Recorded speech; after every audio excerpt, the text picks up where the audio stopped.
Anish Shah, thank you so much for joining us. You've built a very strong EV brand. What is this strategy if you take a 10-year time frame? The strategy is to be one of the most prominent and one of the best EV products in the world.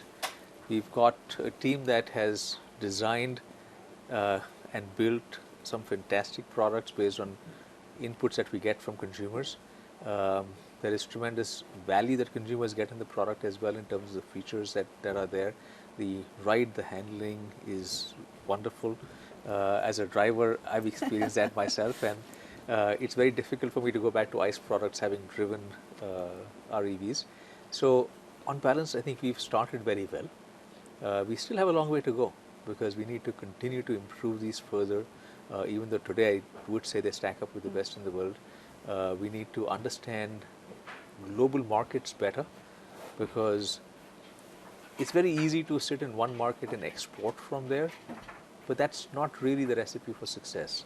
You need to understand each local market, understand what consumers need in that market, be able to design vehicles for those markets and be local to win, which is also the reason why we've been very successful in India despite all the global players coming in.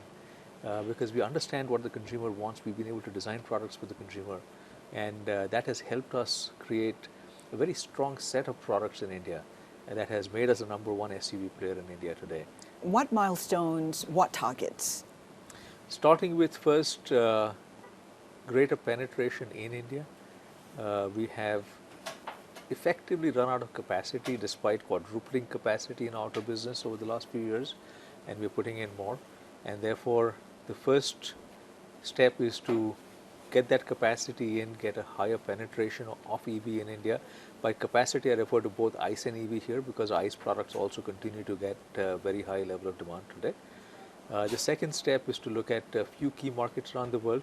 We have been present in Australia, South Africa and Chile for many years, and these are markets where we will further strengthen our position, compete with all the global players, and hopefully get to a 10, 15, possibly 20% market share. Then we will look at phase 2, somewhat in parallel, somewhat after the first phase gets over. And phase 2 may be either Southeast Asia or Europe, and the US would be a little further down the road, because for the US market, we need to again understand that market very well. We need to be local there, and when we come in, we will come in a way that we are fully ready to compete. As you ramp up capacity, what kind of capex are you looking at? Where would you be investing in? Would you be adding headcount as well? So we have publicly talked about $3 billion of capex over a 3-year period, and we are on track for that. We are in the middle of the second year at this point in time.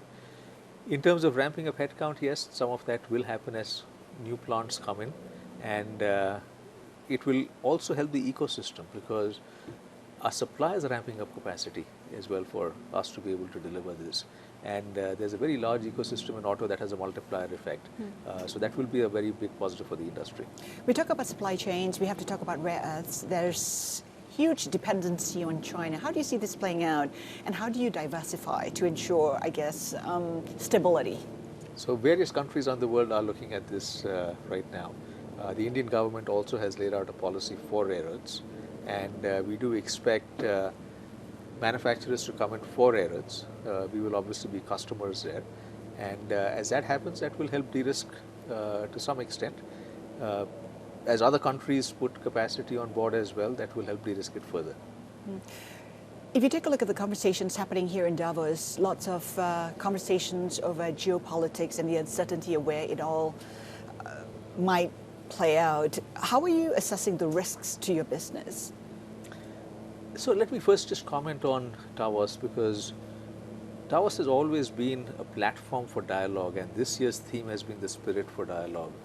Not seeing very much of that. I would actually disagree with that point, Haslinda, because in various meetings that I've been in, and some closed-door meetings, there have been open conversations, and there has been an attempt to understand different points of view. Solutions may take time, but at least as a platform, I really see Davos coming back in a very strong way to create that ability for folks to have that discussion. And that to me is a big positive. Moving then to your question on risks that we see, significant. We're seeing those risks across the board. Frankly, over the last few years, we were expecting them to abate post-COVID, and we felt we passed COVID. We are now looking forward to some peace, but that hasn't happened. And we see a lot of supply chain disruptions on a regular basis. You mentioned rare earths, that was obviously a big disruption. There are other minor ones that keep happening. The silver lining in all of this is that our teams have gotten stronger and more resilient. In some ways, if COVID hadn't happened, we wouldn't be prepared for what's happening right now. And we just continue to keep alternate options. We've moved our mindset from just in time to just in case. And the just in case universe keeps expanding. Just in case is okay and it's desirable until the bill comes along. It does come with a cost. How are you assessing how are you balancing? And that's the challenge that our teams face, that you have to be careful about cost as well. But in many cases, the challenges in supply chain may not be as costly if you can find an alternative. And what I mean by that is, for semiconductors, we face challenges with semiconductors or with chips that cost $2. In the cost of a car, that's really not very material. And in some cases, we paid 100 times that price. Right? But that still wasn't that material overall. Similarly, for permanent magnets, the cost of that isn't that significant. If you can't get it, it is very significant because you can't complete the car. So we're not as worried about cost. It's about creating alternatives. It's about having the design be ready for accepting alternatives, because that's a tough part. If you have to redesign a particular component of the car and get approvals for it, it might take a year or two at times as well. So the design has to be ready for it. So these are the various things that are taking place right now. And yes, cost is impacted to some extent, but that doesn't really worry us a whole lot. We've been able to show very strong margins in this journey. The bigger challenge is, are we designed ready and is it available? India, of course, set to sign a trade deal with Europe, an FTA that's a long time in the making. Yes.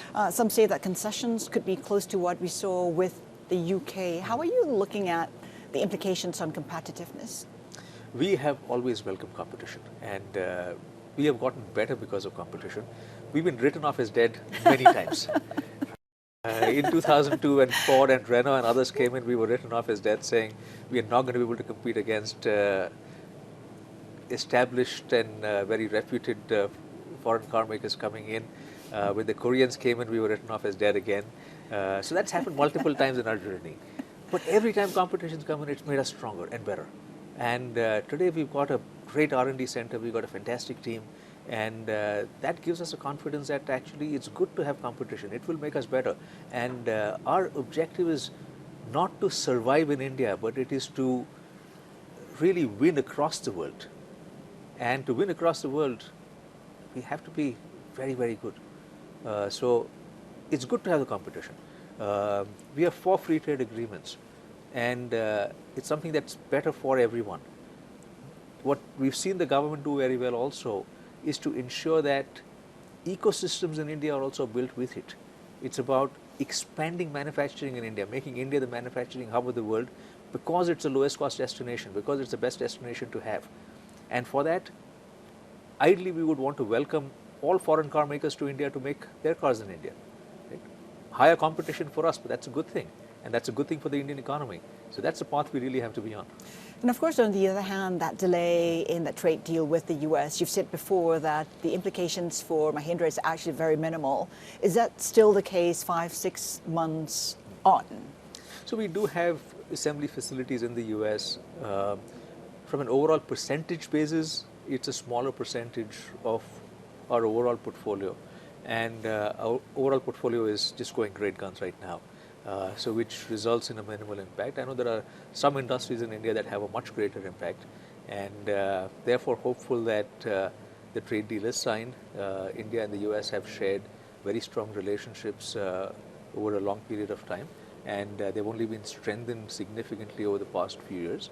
So we just feel that it's something that we're optimistic about, and hopefully that will happen soon. Anish Shah, thank you so much for your time. Pleasure, as always.